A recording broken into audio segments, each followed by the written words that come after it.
Chers élèves, bonjour. Je vous propose dans cette nouvelle vidéo de vous apporter quelques éclaircissements concernant une nouvelle que vous deviez lire sur le thème de la guerre. Ce texte s'intitule « La composition d'orthographe ». Il a été écrit par Annie Saumon et est paru en 2005 dans un recueil intitulé « La guerre est déclarée ». Pour cette histoire, Annie Saumon s'est inspirée d'un fait réel, l'exécution d'otages par les Allemands à Châteaubriand le 22 octobre 1941. Le texte se déroule pendant la Seconde Guerre mondiale, alors que la France est occupée depuis juin 1940 par l'Allemagne nazie. Avant d'étudier ce texte d'un peu plus près, il est nécessaire de revenir sur le contexte historique dont s'inspire l'auteur.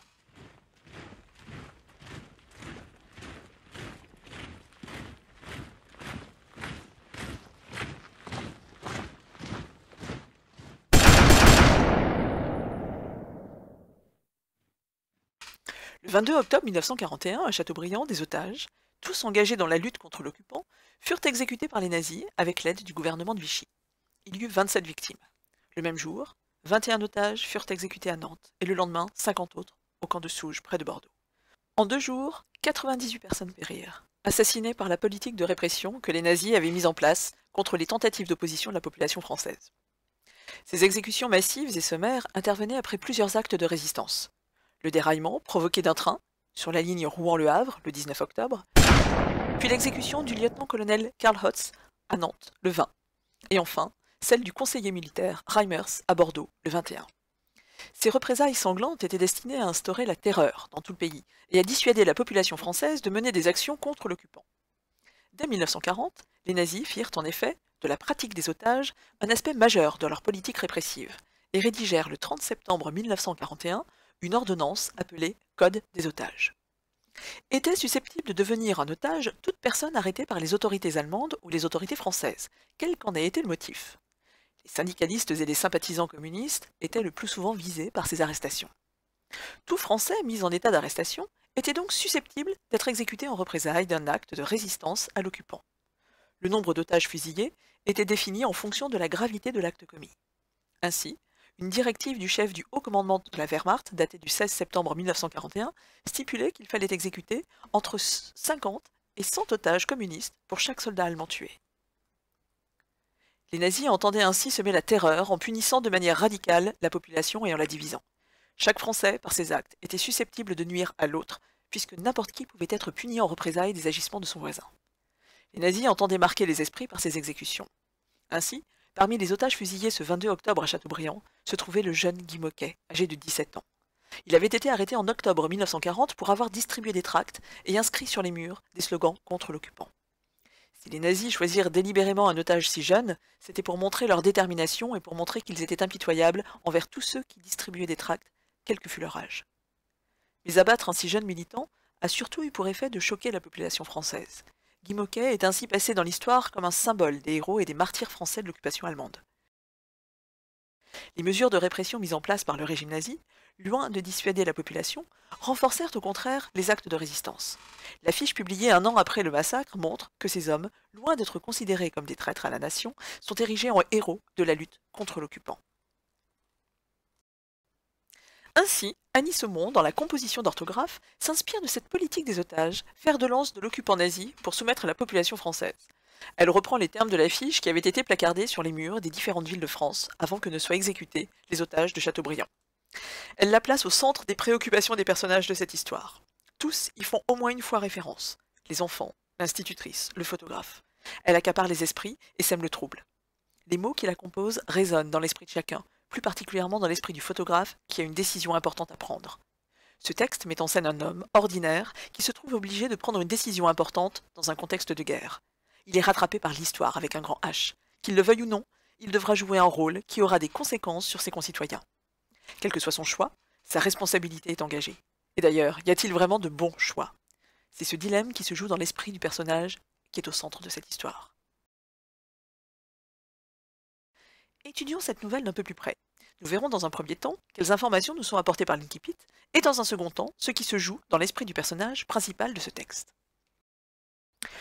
Je vous lis les premières lignes de cette nouvelle. Se levant. Les gamins en blouse noire, sortant de leur banc à grand bruit de galoches, et lui, le photographe, s'arrêtant un instant dans sa progression vers l'estrade, disant « Bonjour les enfants », derrière la fenêtre, l'azur parfait du ciel. Elle, L'institutrice, debout sur l'estrade, écrivant au tableau et qui lance « Entrez !» sans même tourner la tête, terminant le beau titre calligraphié à la craie blanche. Dictée, composition mensuelle. Elle, pivotant sur ses semelles de bois. « Ah, bonjour, monsieur, c'est pour… » Lui, le photographe. Lourde sacoche à l'épaule et tenant malaisément un pied support métallique. La grosse bague de laiton brille contre son coude, le posant au bord de l'estrade et serrant la main tendue de la jeune femme en blouse à carreaux bleus et blancs. La main d'abord essuyée sur la blouse, laissant dans le bleu une trace blanchâtre. « Bonjour madame, oui, pour la photo. » Puis elle, l'institutrice, petite et mince, mais le tissu de cotonnade se tend sur une poitrine ronde. Elle, jeune, pâle et blonde, s'emparant de sa longue règle de bois et faisant face aux écoliers. Corps bien droit, regard impérieux, aux gamins, de 9 à 10 ans qui s'excitent et chuchotent. « La photo est chic et s'ébattent !» Jusqu'au coup sec de la règle, sur le bureau. Et aussitôt le calme est rétabli. Seulement troublé par le raclement des chaussures contre la barre des pupitres quand elle dit « Assis !» Et les bras se croisent et des index se posent en travers des lèvres. C'est le début de l'année scolaire. Il y a 2 jours, le lieutenant-colonel H, officier en poste sur la côte et visitant la ville, a été abattu dans la rue d'une balle de revolver. Disant, le photographe, qu'il faudrait grouper les enfants, dans le préau peut-être. Elle acquiesce. « Oui, c'est là que, d'habitude… Mais vous venez pour la première fois, n'est-ce pas ?» Et lui, le photographe, expliquant, comme à regret, il a laissé glisser de son épaule la sacoche brune et la retient à bout de bras par l'anneau de la courroie, qu'il a récemment accepté de travailler pour le compte d'une agence. Photo Art Press, la pape, en termes de métier, précise-t-il. On lui a d'abord demandé d'illustrer un reportage sur les vieilles maisons du centre.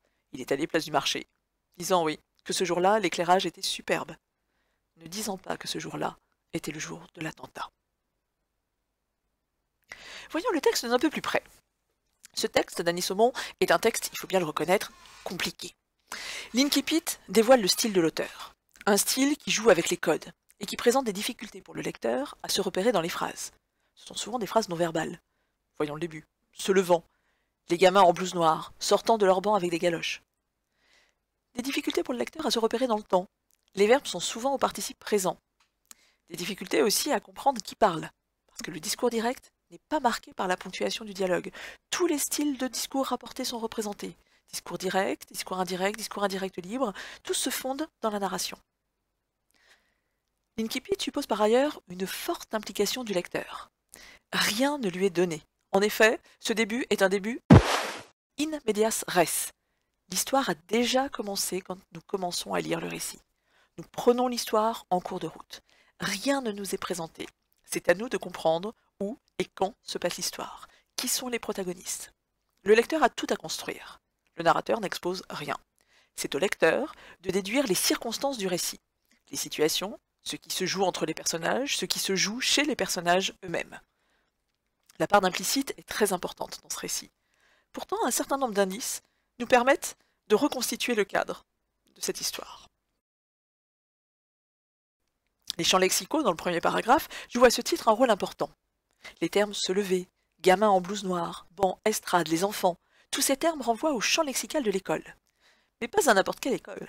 Une école d'une autre époque. Une école où les enfants portent des blouses noires et des galoches, sont assis sur des bancs et se lèvent quand un adulte entre dans la classe. Une école où l'enseignante se trouve sur une estrade et évalue ses élèves lors de compositions mensuelles. Le cadre spatio-temporel est posé. L'histoire commence dans une école, un jour de classe, au début de l'année scolaire, par une belle journée ensoleillée. Il est question de l'azur parfait du ciel. Nous ne savons pas précisément où se trouve cette école, si ce n'est qu'elle est dans une ville, peut-être même une ville en bord de mer. Les principaux protagonistes sont présents dès les premières lignes. Il s'agit des gamins en blouse noire, du photographe, de l'institutrice, mais nous ne connaîtrons jamais leur identité. Le photographe vient prendre en photo une classe en début d'année. L'histoire commence au moment même où il pénètre dans la salle de classe, alors que l'institutrice s'apprêtait à faire une dictée. Elle se terminera, une fois la photo prise, quand le photographe regardera une dernière fois l'affiche à l'entrée de l'école et qu'il prendra sa décision. Le contexte historique n'est pas clairement exposé. Néanmoins, quelques éléments, disséminés un peu partout dans le texte, permettent d'en déduire que cette histoire se déroule pendant la Seconde Guerre mondiale. L'allusion à l'officier, abattu en pleine rue, au rôle des femmes, censées prendre la relève pendant cette période difficile, au portrait du maréchal dans la salle de classe, à l'étoile jaune sur le gilet d'un enfant, aux biscuits vitaminés distribués aux écoliers, à la vie affichée devant l'école, Ces allusions historiques supposent néanmoins que le lecteur ait déjà certaines connaissances historiques. La visée de cette nouvelle est moins d'apprendre des choses au lecteur que de faire revivre une époque. Il est supposé avoir des connaissances qui lui permettent de décrypter les allusions historiques qui parcourent le texte. Le lecteur est ensuite plongé dans une certaine ambiance. C'est l'atmosphère qui est ici privilégiée. Faire revivre un parfum d'autrefois dans cette salle de classe où le moindre détail éveille chez le lecteur le souvenir de cette époque. Soit parce qu'il l'a connue, soit parce qu'il la connaît à travers les témoignages qu'on lui en a fait. Le registre réaliste se lit dans le goût du détail. La blouse et les galoches des écoliers, l'ambiance qui se dégage de cette salle de classe, les propos au discours direct tels qu'ils ont été prononcés, avec des expressions emblématiques de l'époque. L'enfant disant « La photo est chic, c'est batte ». On pourrait encore évoquer le soin apporté à la calligraphie du titre inscrit au tableau, la trace de craie laissée sur la blouse de la maîtresse, qui vient s'y essuyer les mains. Le texte comporte de nombreux effets de réel, destinés à nous ancrer dans la réalité d'une époque. Un bref retour en arrière nous apprend par ailleurs que 2 jours plus tôt, un officier allemand a été abattu dans la rue. Le retour en arrière est signalé par le connecteur temporel il y a 2 jours, et l'emploi du passé composé a été abattu. La suite nous apprend que les nazis exigent que le coupable leur soit livré, sans quoi 50 otages seront exécutés en représailles. Le brouillage temporel est pourtant constant dans ce texte. Les verbes sont rarement conjugués. Beaucoup sont au participe présent. Ce mode ne permet pas de situer les actions dans le temps. En revanche, il permet d'exprimer des actions en cours de déroulement. Le narrateur, par l'emploi du participe présent, exprime ici ce que les protagonistes sont en train de faire. Cela contribue à brouiller volontairement la chronologie. On a l'impression que tout se passe en même temps. Cela, par ailleurs, contribue au caractère très visuel de la scène. Le lecteur s'imagine facilement ce qui est en train de se passer. Il a l'impression que les faits sont en train de se dérouler sous ses yeux. Ces participes présents fonctionnent comme les didascalies d'un texte de théâtre. Les didascalies sont les indications, souvent écrites en italique, qui sont données aux comédiens, aux metteurs en scène, pour représenter une pièce. Les participes présents ont ici la même fonction et renforcent le caractère théâtral de ce texte. L'événement est théâtralisé, cette nouvelle donne l'illusion que les événements relatés se déroulent au moment où on les lit. Ceci est renforcé ensuite par l'emploi du présent de l'indicatif, qui a valeur de présent de narration. Les événements semblent se dérouler sous nos yeux, nous assistons en direct à la photo de classe et aux réactions de chacun face au fait de devoir enlever sa blouse, face à l'affiche accrochée devant l'école, ou face au drame intérieur qui se joue chez le photographe. Outre le brouillage temporel, cette nouvelle se caractérise par le brouillage des voix. En effet, le récit se fait à la 3e personne. Le narrateur n'appartient pas à l'histoire, il est absent. Néanmoins, la narration ressemble à de l'oral. Les nombreuses phrases non verbales, la nécessité de préciser régulièrement qui parle, les nombreuses parenthèses ou les participes présents, qui apportent des précisions sur l'action, donnent l'impression que le narrateur prend la parole, qu'il s'exprime à l'oral. Nous avons l'impression d'entendre sa voix. Ceci est renforcé par la manière dont les propos des personnages sont rapportés. Tous les styles de discours sont représentés. Le discours direct, le discours indirect et le discours indirect libre. Néanmoins, tous se mêlent à la narration sans signe distinctif évident. Le discours direct en particulier n'est pas marqué par la ponctuation du dialogue. Il n'y a pas de rupture entre le récit et les paroles rapportées. Voix du narrateur et voix des personnages se confondent alors. Ce sont souvent les parenthèses ou le participe présent, disant, qui signalent au lecteur que c'est un personnage qui a tenu tel ou tel propos. La narration comporte de nombreuses marques d'oralité, comme les interjections par exemple. Le registre est souvent familier, comme l'indique le vocabulaire ou les constructions. Le lecteur doit être actif pour comprendre à qui appartient la voix qu'il entend. Est-ce celle du narrateur, celle d'un personnage? Et la voix de quel personnage? Il doit décrypter qui se cache derrière les marques d'énonciation. Dans l'extrait suivant, la 2e personne renvoie tantôt à l'écolier qui s'exprime, quand il rapporte ce que sa mère lui a dit le matin, tantôt au camarade de classe auquel il s'adresse. En effet, il est écrit dans le texte, demandant « Tu l'as lu, toi, l'affiche ?»« Ben, sur le mur de l'école. »« Ma mère à moi, ce matin, elle a dit « lis ». »« Non, tu n'es pas en retard, lis. » Ma mère, elle a dit aussi que faudra jamais oublier. Le narrateur ne se contente pas de rapporter ce que disent les personnages. Il rapporte également ce qu'ils ne disent pas. On peut en effet relever de nombreux « ne disant pas » qui révèlent non pas ce qui est dit, mais ce qui est contenu par les personnages, ce qu'ils pensent mais qu'ils se refusent à dire. Ces « ne disant pas » fonctionnent comme des apartés au théâtre. Les apartés, ce sont des propos tenus à part, qui sont portés à la connaissance du public, mais que les autres personnages ne sont pas censés entendre. Ces non-dits éclairent le lecteur en révélant à chaque fois quelque chose que le personnage garde au fond de lui. Le photographe tait qu'il a assisté à l'attentat. L'institutrice se refuse à féliciter les enfants pour rester maître de ses sentiments. Les enfants dissimulent leur réticence à quitter leur blouse, comme si ôter sa blouse, c'était dévoiler une part de son intimité, une part de soi que l'on voulait cacher. Ces réticences des enfants sont d'ailleurs souvent lourdes de sens. Elles rappellent les conditions de vie difficiles sous l'occupation. La nourriture et les vêtements, qu'il est difficile de se procurer, soit parce qu'il n'y en a pas, soit parce qu'on n'en a pas les moyens, les inégalités sociales, le port de l'étoile jaune qui rappelle en filigrane le sort réservé aux Juifs. Le lecteur entre ainsi subtilement dans l'intimité de chacun des personnages, parce que le narrateur passe d'un point de vue à l'autre, nous révélant ce qui est dit et ce qui est tu. Le rôle des parenthèses est à ce titre significatif. Certaines, en effet, nous dévoilent ce que les protagonistes cachent, ce qu'ils mettent entre parenthèses. Le secret le plus lourd de ce texte est celui du photographe. Le narrateur nous donne à plusieurs reprises accès à ce qui se joue dans son esprit. Il ne nous expose jamais clairement la situation. Il se contente de juxtaposer des éléments qui mèneront à sa prise de décision finale. Se mêlent ainsi dans son esprit des extraits de l'affiche, qui est une voix supplémentaire qui s'ajoute à toutes les autres. Des retours en arrière, qui apportent des explications et font durer le suspense en retardant le moment où le photographe prendra sa décision. Ils nous apprennent que le photographe a assisté à l'attentat, qu'il a encore l'impression d'entendre le coup de feu et surtout qu'il a photographié par inadvertance le coupable. On peut relever également des anticipations qui annoncent les actions à venir du personnage, le moment où il va appuyer sur l'obturateur pour photographier la classe, et surtout le moment où il va découvrir ce qui se trouve sur sa pellicule, à savoir le visage du coupable dont il a la vie entre les mains. Ce sont aussi les bruits qui résonnent de manière étrange, à commencer par le coup de règle de la maîtresse sur le bureau, qui préfigure le déclic de l'appareil photo, qui rappelle celui du coup de revolver et qui annonce le coup de feu qui résonnera au moment de l'exécution des 50 étages. Le texte en effet nous dit « Dehors, l'affiche collée au mur près de la grille, dans le soleil. 50 otages pour un coup de feu qui n'a guère fait plus de bruit que n'en fera tout à l'heure le déclic de l'appareil devant les 50 écoliers du cours moyen, groupe Jules Ferry. »